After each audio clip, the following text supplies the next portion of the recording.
Salut. Hello. Hello. La question du jour. Aujourd'hui on parle anglais. Hello. La question du jour. Combien de répétitions faut-il faire en musculation pour prendre de la force? Non, mais c'est pas du tout la même chose que quand tu veux prendre de la masse santé. Non. Non, faut travailler vraiment différemment. Ouais, parce que la force c'est vraiment un truc métaphysiquement déjà. Ouais, d'ailleurs. Ça n'a rien à voir avec les muscles. Tu vois, Non. qu'on soit clair, Non, c'est pas c'est- parce que tu as des muscles que tu as de la force, Non, parce non, que tu as non, des forces, non, c'est la non, même chose. non, non, non. D'ailleurs, moi je le vois, hein, je vois des mecs qui sont tout secs comme ça, ils sont forts comme des des trucs. Ah non, ça n'est jamais arrivé. Ça en fait. n'est jamais Ça arrivé. n'est jamais arrivé. C'est jamais arrivé que c'est pas arrivé. Et je vois des mecs super musclés et ils peuvent même pas porter une canette de bière. Ah non, ça non plus, c'est pas arrivé. C'est pas arrivé non plus. Donc, l'espèce d'excès où on dit que c'est possible d'avoir de la force sans muscle, C'est Et- compliqué. il est un peu surfait. Ce côté, ouais, non, mais moi je veux être svelte, mais quand même très fort et maigre. Non, en fait, ça marche pas comme ça. Tu peux avoir un bon rapport force-poids, c'est ce qu'on appelle avoir pas de gras. C'est ça, déjà. Le meilleur moyen d'avoir un bon rapport poids-puissance, c'est de pas avoir de gras parce que le gras, il t'aide pas à avoir de la force. Et pourtant, il est là et tu dois le porter. Qu'est-ce que tu peux faire d'autre? Bah du coup, Les meilleurs rep range, bah 5 ça va bien en fait. 5 ça va très bien. Ça va très bien pour la force. C'est top 5. Pourquoi c'est top, Anthony? Alors c'est top parce que ça vient quand même stimuler tes muscles. Ouais. Et en plus, alors là si on veut rentrer un petit peu dans le débat, ceux qui cherchent vraiment l'hypertrophie temporaire myofibrillaire, on va dire tu mets de l'eau dans tes muscles et tout ça, parce qu'il y a deux types d'hypertrophie, soit tu viens augmenter les fibres, soit le glycogène qu'il y a autour, donc du glucose avec de l'eau, enfin plein de trucs.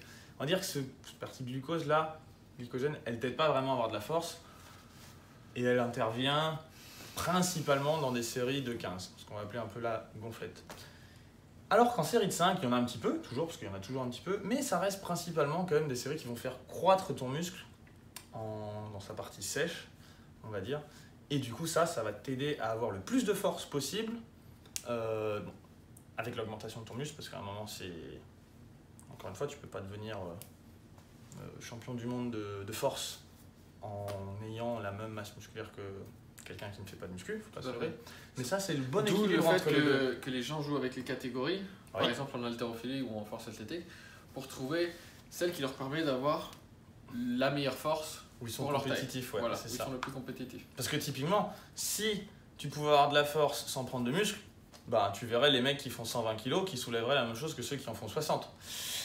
Et Alors- étonnamment, ils soulèvent beaucoup plus les plus lourds, tu Plus vois. t'es lourd, plus tu soulèves. C'est comme ça que ça marche. Et ça veut pas dire que le mec de 60 kg il est forcément faible. Mais étonnamment, un mec qui a 5 kg de muscle plus que lui, il a plus de force. Et un autre qui Voilà. fait 5 kg de plus, Et il a plus de d'ailleurs, force. Souvent on confond dans ces sports, petite parenthèse qui n'a rien à voir, dans ces sports on se dit ouais mais c'est un sport pour être gros, faut être gros pour eux, ils sont moches et tout. Et c'est les gens qui n'ont jamais vu quand même dans les catégories intermédiaires Ouais, à quel point les physiques sont secs et musclés. exactement. Et aussi, les gens qui justement sont gros, c'est parce qu'ils sont dans la catégorie la plus haute, donc il n'y a plus de limite de poids, et donc ils sont prêts à prendre un peu de gras, ils sont prêts à prendre on va dire 1 kg de gras, quitte à prendre quand même 1 kg de muscle derrière.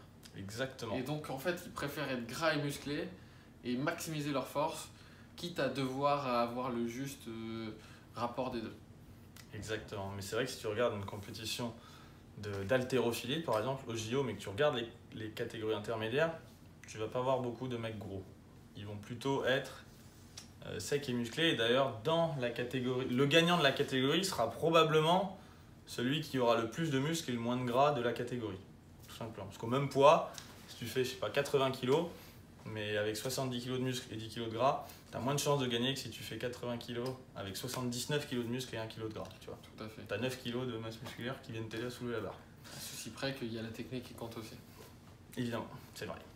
Mais, Mais donc, qu'est-ce bon. qu'on est en train de te dire? C'est que bah, les séries de 5, c'est bien. Tu vas prendre de la force, tu vas prendre du muscle, mais pas non plus de volume musculaire inutile qui va partir en 1 ou 2 semaines. Et c'est assez équilibré parce qu'on travaille, c'est les séries courtes qui quand même accentuent le travail de force, donc avec des poids assez élevés, mais elles sont pas tellement abusément courtes que tu n'as même pas le temps de quand même travailler un petit peu de tonnage, donc de volume d'entraînement, parce que quand tu fais les séries de 5, bon, bah, tu peux passer quand même un peu plus de chiffres et de répétitions. Donc voilà, Voilà. la réponse elle est simple, c'est des séries de 5. Et après, évidemment, c'est aussi, ceci dit, tu peux continuer à gagner de la force. On le dit souvent que tu peux pas prendre du muscle sans maîtriser ta nutrition.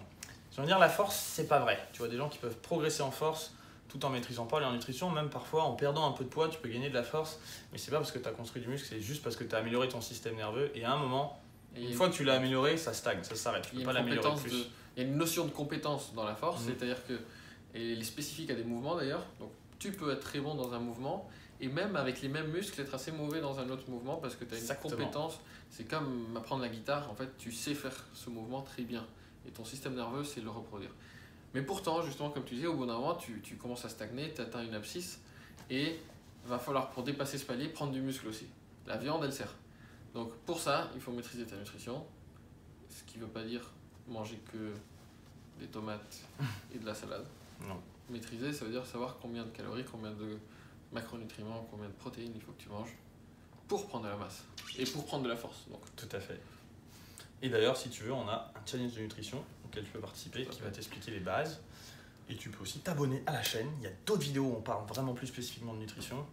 Et l'horloge, non. La cloche.